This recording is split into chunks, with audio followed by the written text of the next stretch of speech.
لو أنزلنا هذا القرآن على جبل لرأيته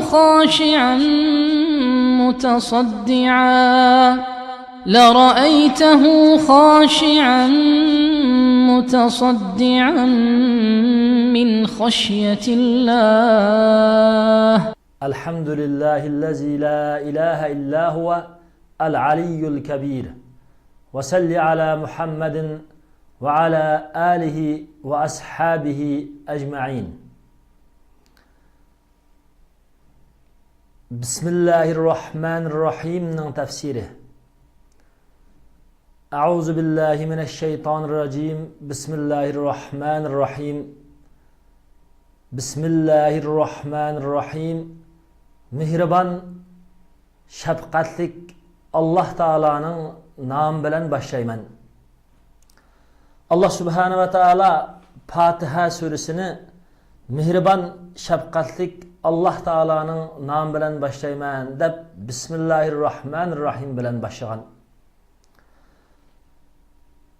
Bismillahirrahmanirrahim bilen başlaşningki muhimligi to'g'risida biz Allah Subhanahu ve Teala'ga bağlanışdan ibaret tevhid aqidasiga vakillik qiladiganligi ve shundaqla her bir nimet Allah Subhanahu ve Teala'dan kelgan ekan, Allah Subhanahu ve Teala'nın namı bilen başlasak Allah'a haqiqiy shukr aytgan bo'ladiganligimiz ve Allah Subhanahu ve Teala'nın namı bilen başlaganligimiz her qandaq bir şirk keltirgüchi yoki dinsiz kafirlarning Allah Subhanahu ve Teala'nın gayri bilen özünü çokurgan aynı vaktiki Lat, Uzzatlarga okşaş özü ilah kılvagan yalgan ilahlarının namları bilen hazırki zamandaki her kandak bir devlet ve her kandak bir yurt ve zimillarga zomugerlik bilen zalimlik bilen igi bulup zulüm, küfre, çekidin eşiş hak yolu İslam dininin toşulan dünyaya zoravallık kılıvatkan her kandak bir hazırki zamanның zalim kafirleri boğan mesela Xitay komünistlerinin hazırki reisi Xi Jinping fas kafirge okşaş ana şundak Allah karşı zalim kafirlerinin reisleri bilen özününki her bir başlamakçı boğan işini şunu tiklep başlaştın yüz öğretip bizni fakat her bir hayatlıktaki her bir şeyi onun hikmeti ve onun nazareti bilen boğan kattı uluq Allah Subhanahu ve Teala bilen başlaşını Bismillahirrahmanirrahim bizi öğütüdü.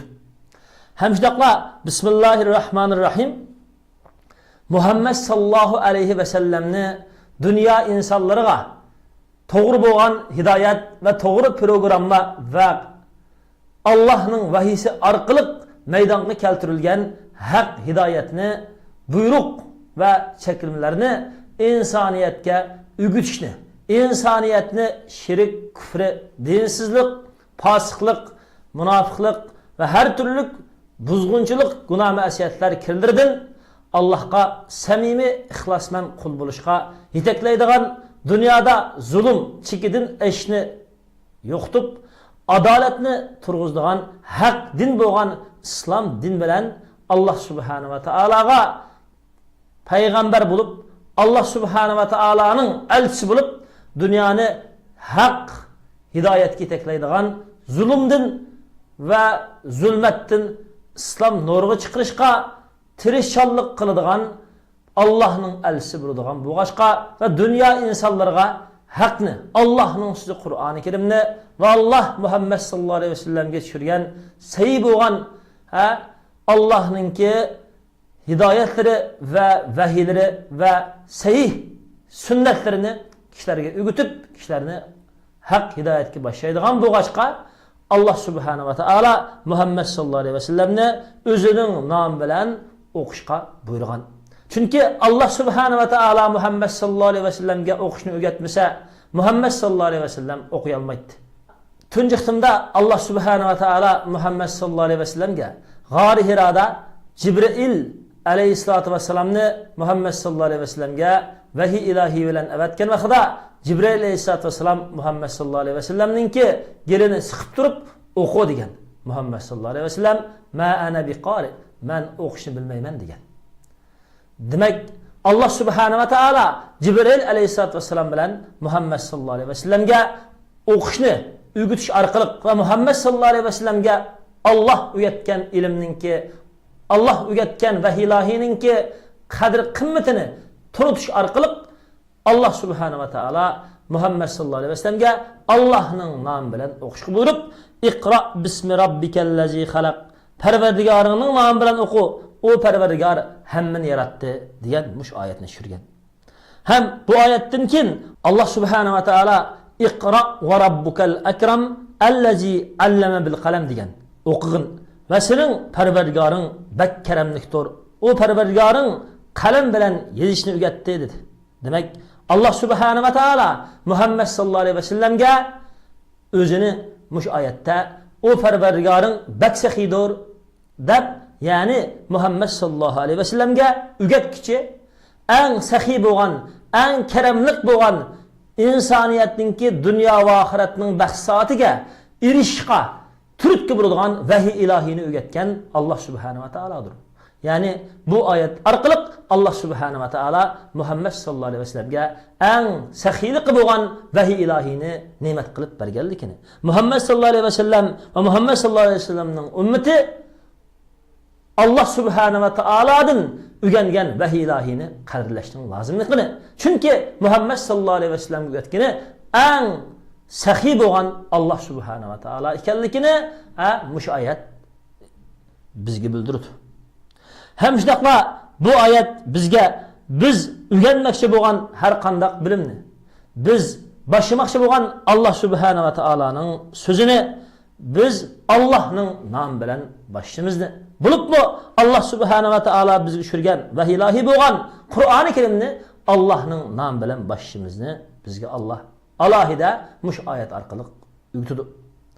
Chunki Allah subhanahu ve taala bizga Muhammed sallallahu aleyhi ve sellem orqali Qur'onni o'rganishni oson qilmasa, Muhammed sallallahu aleyhi ve sellemga Allah subhanahu ve taala Qur'oni Karimni qalbiga saqlashni va o'qishni oson qilmasa, bu Qur'oni Karim bizga oson bo'lmagan bo'ladi. Shuning uchun Allah subhanahu ve taala Qur'oni Karimda deydi-ki, "Astagfirullah, qul law sha'allohu ma talawtuhu alaykum va la adrakum bihi faqad labistu fikum umran min qablihi afala taqilun." Sura Yunus'ning 16-oyat. Digini Muhammed aleyhisselam Allah subhanahu ve taala xolis edi, men o Qur'onni sizlarga o'qib bermagan bo'lardim. Sizlarga tilovat qilib bermagan bo'lardim. Va sizlarga o Qur'oni Karim bilan bo'lgan hukm, hidoyatlarni bildirmagan bo'lardim.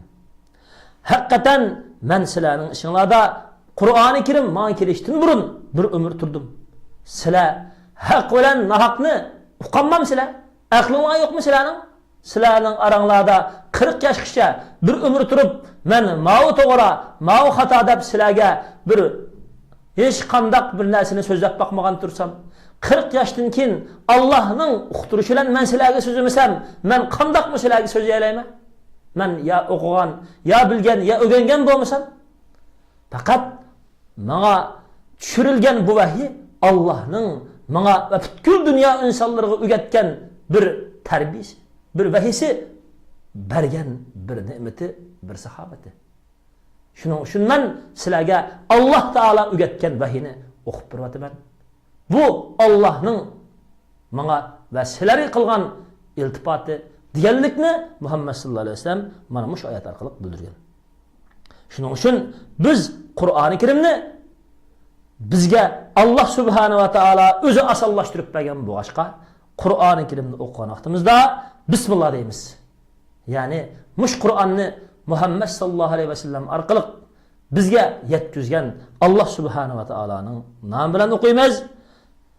Hem shunaqla mush Qur'onni biz bismillah deb o'qiymiz, chunki biz Qur'oni Karimni o'qigan har bir vaqtimizda Allah bizga shu o'qigan Qur'oni Karimning ruhidan vujudimizga singdirishi va o'qigan oyatlarga bizningki amal qilishimiz, cheklimlardan yenishimizga Allah subhanahu ve taala yordam berishi va shundaqla Qur'oni Karimning haqiqat nurlari vujudlarimiz, ruhimizga singib her bir tınıqlarımızda Allah'ın bizi ko'rsatgan programmasi yo'lliqlar bilan mangishimiz uchun.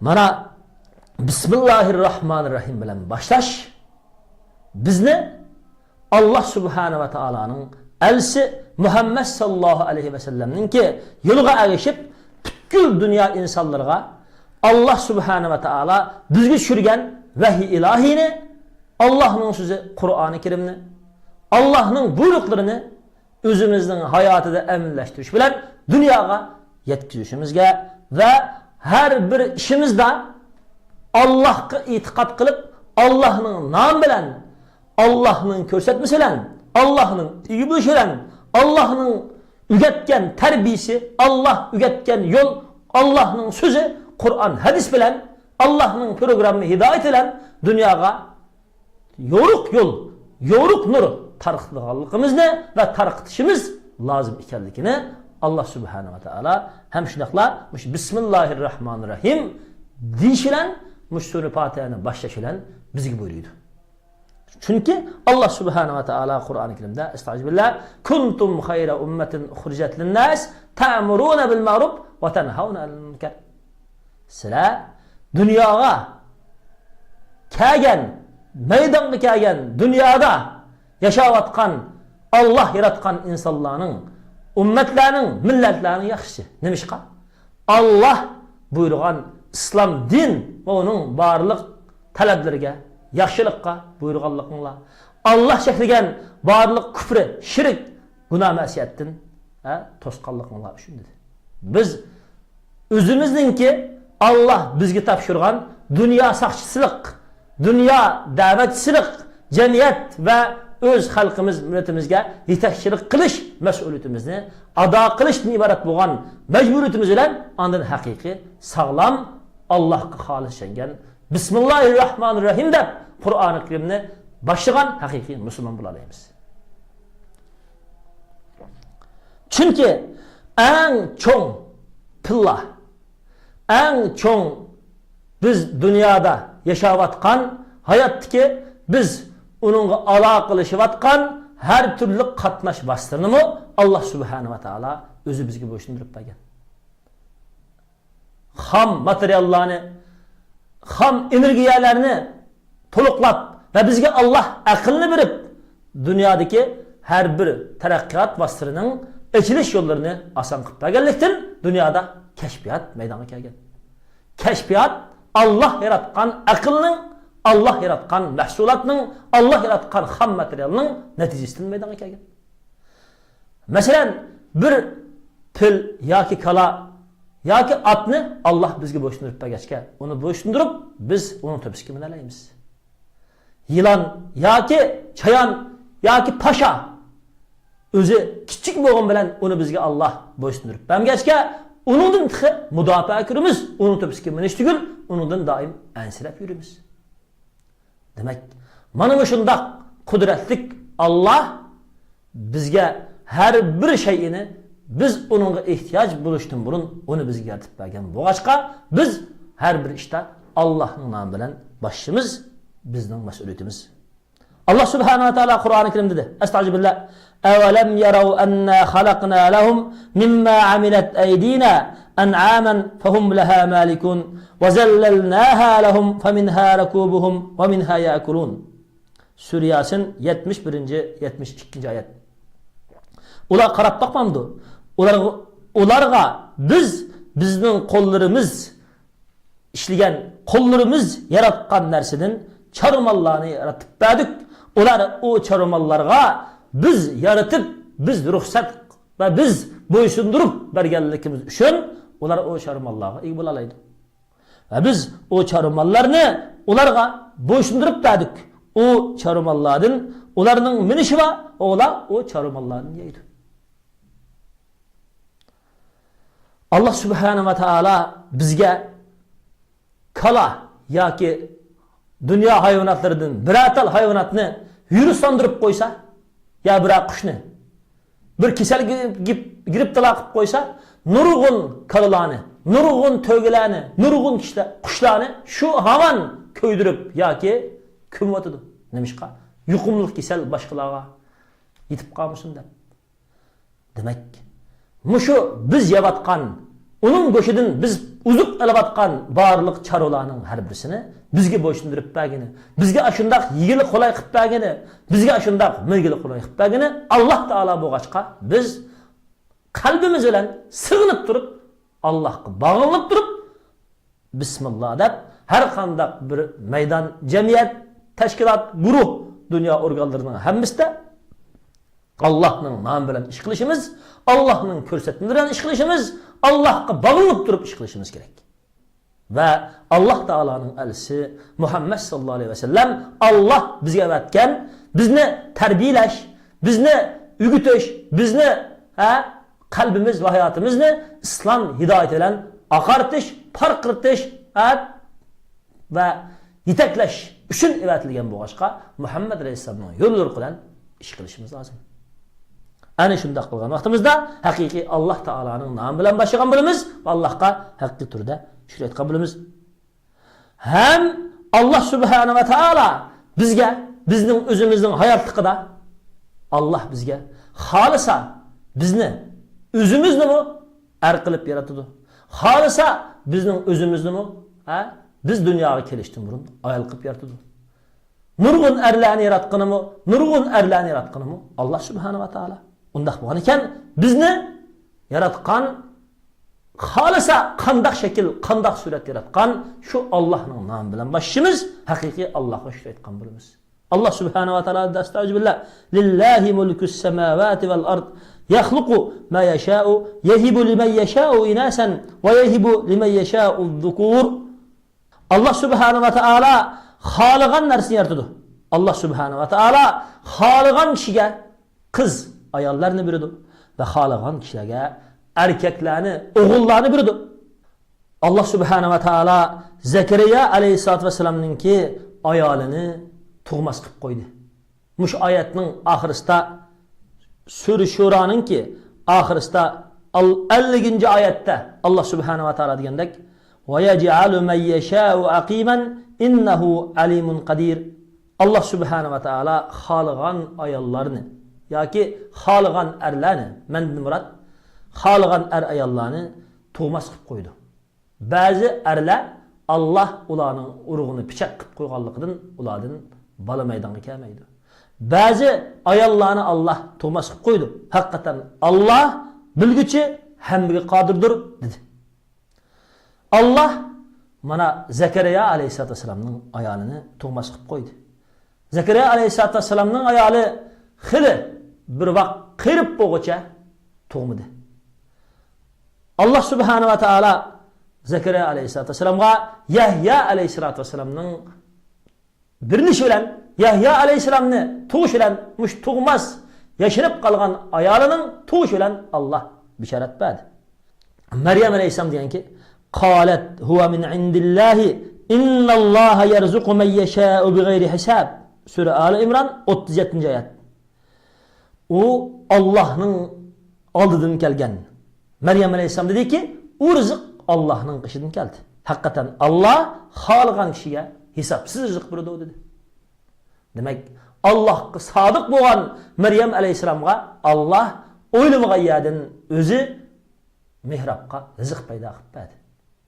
Demek her qandaq bir o'g'il, her qandaq bir qiz insobi va Allah yo'lida mustahkam turadigan avlod bo'lib tarbiyalansa, ham ota-onasi Maryam alayhissalamga o'xshash bola qo'saqqa to'ralgandan tortib avlodini Allah yo'lida taqdim qilish bilan, Allah xolis bo'lish bilan balani tarbiyalab yetilishga tirishsa, Allohga niyatini xolis qilsa, Allah subhanahu va taolo shu avlodlarga rizq va kam ne'matni o'ylamagan yerdan beradiganligi. Ham shundaqla Maryam alayhissalatu vasallamni qiz bo'lsa, Aysa alayhissalamning onasi o'xshash payg'ambarlarning onasi qilib shundaq tarbiyalaydiganligi. Ana shundaq Allah subhanahu va taolo ota-onasi yaxshi bo'lib ballarga yaxshi tarbiyalash, yaxshi tarbiya qilish maqsadi bo'lsa, Zakariya alayhissalamga Yahya alayhissalamni bergandek, Yahya alayhissalamning Zakariya alayhissalamningki izbosari payg'ambar qilib Allah tarbiyalagandek, bizlarga mu avlodlarimizni insofliq, Allohga haqiqiy qulchilik qiladigan, payg'ambar alayhissalamning sunnatiga ergashadigan, ota-onasiga vafodor bo'lib tarbiyalanishga Alloh yordam qildiganligini bildirdi. Ikkinchi bir hikmat Zakariya alayhisalom Maryam alayhisalomdan "Sana bu rizq qayerdan keldi ey Maryam?" deb so'radi. Demak, biz oilamizdan, qizlarimizdan, o'g'illarimizdan ularning qo'lidagi rizq haloldan keldimi yoki haromdan keldimi surishti qilishning muhim ekanligini uqtirdi. Ham shundaqla biz yashayotgan jamiyatda ayollar eridan, o'zining o'g'il qizlaridan, oiladagilar o'zining oilasiga paydo bo'lib qolgan normal emas iqtisodning nadan kelganligini surishti qiladigan, haloldan keldimi, haromdan keldimi buni bilib yeydigan va halolni tepish, haloldan yeyishga tavsiya qiladigan bo'lsa-da, bizning jamiyatimizda har qanday bir yemakligimiz, kiyimimiz va turmushimiz halol bilan bizilgan bo'ladi.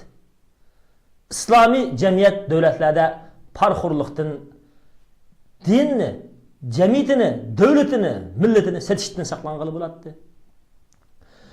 Kafirlarning qo'lda qolgan mazlum musulmonlarmi har qanday bir haram narsalarga, zaharlik ichimliklarga va haram ichimlik va haram kiyimlarga setilib, islom dinini, musulmon jamiyatni, o'zining oilasini, o'zining xalqi, millatini va o'zining hayotini vayron qilmagan bo'ladi. Shuning uchun biz Alloh subhanahu va taolaning nomi bilan boshlab bismillah deb ish qiladigan, bismillah deb hayot kechiradigan bo'lsak, o'zimizning oilasiga va oila tavalliklariga, o'zimizningki a'zolari va jamiyat tashkilotlari va uning tavalliklariga paydo bo'lib qolgan pullarning halol ya haram ekanligidan chuqur surishti qilishimiz bizning mas'uliyatimiz. Shunday qilgan ekanmiz, bizning yeyishimiz, ichishimiz, kiyishimiz halol bo'lgan ekan, o vaqtda Allohga esilib qilgan duolarimiz ijobat bo'ldi. Bizning ustimizdagi musulmonlarning umuman dunyodagi har birisining hozirgi dunyoda bo'lib atgan shu xurluqmi Allah qilgan duolarimizning xolis bo'lishi va qilgan harakat, amal, xizmatlarimiz va jihatlarimiz va tirishchanliklarimizninki yaxshi bo'lishidan va barliq qilgan Zakariya alayhisolamninki qiri yashinib qolgan ayoliga, tug'mas ayoliga Yahya alayhisolamni berishi. Mana bularning hammasi Allah subhanahu va taolaning qudrati, Allah subhanahu va taolaning kuch-quvvati sebep bilen mi biridu? Sebepsiz mi biridu? Her kandak insanlar koygan sebeplerini hem Allah subhanahu ve taola'nın kudreti yırtıp taşlaydı digellikini bildirdi. Şunun için biz Bismillah deb Allah Taalaga ilinsak, Allah'ın namı bilen iş kılsak, her kandak insaniyet oylagan kanuniyet ile mi Allah Taala şu kanuniyetini vücudka çıkırışta Allah subhanahu wa ta'ala özü yardım kılıp, vücudka çıkırıp durdu ve şu kanuniyetini ötmez kıp koyup Allah özü alahidi yardım kılıştı mı? Allah özü yardım kıldı. Şunun için biz her bir işimizni Allah Taala'nın ki nam bilen yaratsak, kanuniyetini yaratkan ve kanuniyetini hem ötüdüğün kılıdığın ve kanuniyetini sırıtma müzi karakterlik iş ve müzi karakterlik karamet bilen, müzi bilen iş kılıdığın uluq Allah subhanahu wa ta'alaga yılıngan bölümüz.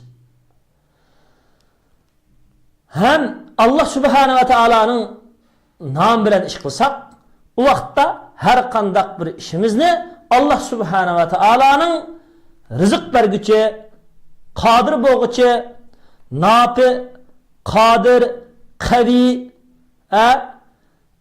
alim, hakim degan sifatlarının hemmini özü ağan uluq jalalatu labzi bo'lgan Allah degan isim bilan başlagan bo'lamiz. Chunki Allah subhanahu wa ta'ala hamma ismlarni o'ziga jami qilgan bo'lib, biz rizqqa yoki kuch-quvvatga yoki har qanday bir ishimizda yaxshi natijaga erishmoqchi bo'lsak, bismillah desak, aşı Allah degan lab jalolining o'zi barliq ismlarni o'ziga mujassam qilgan bo'ladi. Shuning uchun biz har qanday bir ishda Allah Taola'ningki yordam berishini va mo'jiz xarakterlik yordamning bizi kelishini Alloh taoladan so'raydi ekanmiz. Alloh taolaning nomi bilan bismillah deb ham Alloh taolaning ko'rsatmasi programmamiz bilan ish qilsak, Alloh subhanahu va taolo bizga ega bo'ladi. Alloh taolaning ismini tilga olib turib, yuragida, ko'nglida Alloh taolaga bo'lgan iymon va Alloh taolaga bo'lgan bog'lanish billa bor turib amal qiladigan mu'min har qanday bir ishda Alloh subhanahu va taolaning yordamiga erishadi. Alloh subhanahu va taolo uningga yaxshi bo'lgan ishni taqdir qiladi, yomon bo'lgan ishdan uni yiroq qiladi. Uningga kelmagan bir ish ya dunyoda yomonlik keltiradi yoki oxiratda yomonlik keltiradi. Uningga kelgan bir yaxshilik uning uchun dunyoda ya oxiratda yaxshilik bo'ladi. Ham shundaqla uningga kelgan bir qiyinchilik har bir ishni Allohning nomi bilan boshlasa, shu ishda Alloh subhanahu va taolaning yordami bilan osonchilikka erishadi va oxiratda ajrga erishadi. Va shundaqla Allohning nomi va ko'rsatmasi bilan qilgan, ko'nglida Alloh bor, Allohga ishonish billa bo'lib qilgan har qanday bir mu'minning qilgan ishi Allohning oldida savobga erishadigan, oxiratda jannatga kiradigan mo'tabar hisoblanadi. Nurg'un kafirlar va jahil insonlarga o'xshash yoki og'zida Allohga ishonish bo'lsa-mu, qalbida Allohga tinish bo'lgan haqiqiy islom dinida ko'rsatgan jin munofiqlarga o'xshash mundaq jahil, nodon insonlarning har qanday bir ishni qilishida birinchi qilib qilgan ishiga Alloh subhanahu va taolo ajr bermaydi, oxiratda mukofot savob bermaydi. Ikkinchisi qilgan ishi haqancha ma'lum vaqt maydonga kelgan, ma'lum vaqt kuch topganda qilgan bilan Alloh subhanahu va taolo Ad Samud qavmining ishini bu dunyoda halok qilgandek, Fir'avnning ishini halok qilgandek, Fir'avnning uning qo'shinini halok qilgandek, biz ko'rayotgan jamiyatlardami nurg'un jahil, zolim kofirlarni halok qilgandek, uning ishi bu dunyoda halok bo'ladi. Allah hem bu dünyanı ahiretini qilish bilan halok qiladi, hem oxiratda bular har bir ishinin hisobiga Allohning oldida jazoga yo'l qo'yadi. Shuning uchun mu'min har qanday bir ishni Allohning hidoyati bilan Allohga bog'lanib qilsa, Alloh taolaga haqiqiy sodiq bo'lgan bo'ladi va Alloh taolani joyida hurmatlab Allohni maqtagan bo'ladi. Shuning uchun Alloh subhanahu va taolo Qur'oni Karimda aytdiki, astag'firullah, alhamdulillahillazi lahu ma fis samawati va ma fil ardi va lahul hamdu fil oxirati va huval hakimul xabir. Sura Saba 1-oyat. Barliq güzel maqtash Alloh subhanahu va taologa xosdirki, u Alloh subhanahu va taolo shundur osmonlardagi va zimindagi barliq shaylar. U Alloh subhanahu va taolo uchun oxiratda ham hamd sana aytish, oxiratda ham maqtashba. U Alloh hikmatlik ish qilguvchi, hammadan xabardor bo'lg'uchdir. Demak, mu'min har ishning beshi va oxirisida Alloh subhanahu va taoloni maqtaydi. Shu maqtag'incha hattoki oxiratdami Alloh subhanahu va taolo mu'minning nafsini hamd sana qiladi, ham oxiratda mu'min Alloh subhanahu va taoloni maqtaydi. Nimishqa? Chunki Alloh subhanahu va taolo mu'minni dunyoda o'zining hidoyati bilan, uning qiyinchilik kelsa uningga yaxshi rahim va osonchilikni berish va tasalli berish bilan yoki savobga erishganlik bilan tasalli toptirish va savobga erishtirish bilan oxiratda mangulik do'zaxdan qutulish, ya'ni xafalikdan qutulish, salbiy yomonlikdan qutulish, mangulik ijobiy bo'lgan baxt jannat kirish bilan Alloh subhanahu va taolo mu'minga ibradi. Shuning uchun mu'min har bir ishda Alloh subhanahu va taoloning nomi bilan boshlaydi. Bu ishning beshi bo'lsin yoki oyog'i bo'lsin. Shuna payg'ambar sallallohu alayhi vasallam deyki, kullu amrin zibalin la yubda'u fihi bi bismillahirrohmanirrohim aqta. Bu hadisni Suyuti Jami' as-Saghirda rivoyat qilgan. Bu hadisni Ibn Kasir o'zining tafsirida fa huwa ajzam degan lafz bilan rivoyat qilgan. Ya'ni har qanday muhim ish Alloh taolaning nom bilan hammaga mehribonlik qilguvchi, amali rahm qilguvchi Alloh taolaning nomi bilan boshlanmasa, u ish natijasi kam bo'lib qoladi, savobi kam bo'lib qoladi degan. Demak, Alloh subhanahu va taolo bizga buyurgan, Qur'oni Karimni boshlagan va hadisda payg'ambar sallallohu alayhi vasallam buyurgan Allohning so'ziga ergashish, payg'ambar sallallohu alayhi vasallamning sunnatiga ergashish bilan Allohning nomi bilan boshlash, har bir ishda bismillah deb va qilgan ishimizni Allohning shariatiga, payg'ambar sallallohu alayhi vasallamning ko'rsatmasiga uyg'un boshlash bilan boshlamagan har qanday ishda insonning o'ziga mag'rurlash, ya chekidin eshish, ya hissiyatga birlashish, ya riyogarlik yoki har qanday bir adovat, o'chgina havasga birlish maydonga kelib qoladi. Demak, ishning beshida yaxshi boshlangan daqiqani bilan o'ttiri oyoqqa kelgan vaqtida fitna fasod maydonga chiqib qoladi. Shuning uchun har qanday bir ishda, har qanday bir mu'min osmon va zimindagi har bir shay'i uning bo'lgan Alloh subhanahu va taoloning ismi bilan ishni boshlash lozim. Undaq bo'lgan ekan, siz mayli yesingizmi, ichsingizmi, kiysingizmi yoki muomala qilib tijorat qilsingizmi, Allohning nomi bilan boshlashingiz lozim. Chunki siz yegan yemaklikninki har birini Alloh yaratgan, ayollarni Alloh yaratgan, siz qilgan tijoratning vositini oson qilish yo'llarini va sizdagi kuch-quvvatni Alloh yaratgan. Hamda sizning mas'uliyatingiz nima? Siz yemakchi bo'lsangiz halol bilan harommi? Ayrib men yemakchi bo'lgan, men qilmoqchi bo'lgan yoki men aralashmoqchi bo'lgan ish halol harommi? Men tijorat qilmoqchi bo'lgan ish to'g'ri bo'lgan, halol bo'lgan ishmi yo xato ishmi? Ya jazoni ishmi? Men olmoqchi bo'lgan ayol taqvodor ayolmi? Men aralashmoqchi bo'lgan har qanday bir jamiyat to'g'ri jamiyatmi yo xato jamiyatmi deyishimiz kerak. Ham shunaqla haromdan, harom ishlardan ko'zimizni yig'ishimiz, Alloh rozi bo'ladigan ishlarni qilishimiz, Allohning g'azabini keltiradigan ishlardan yanishimiz kerak.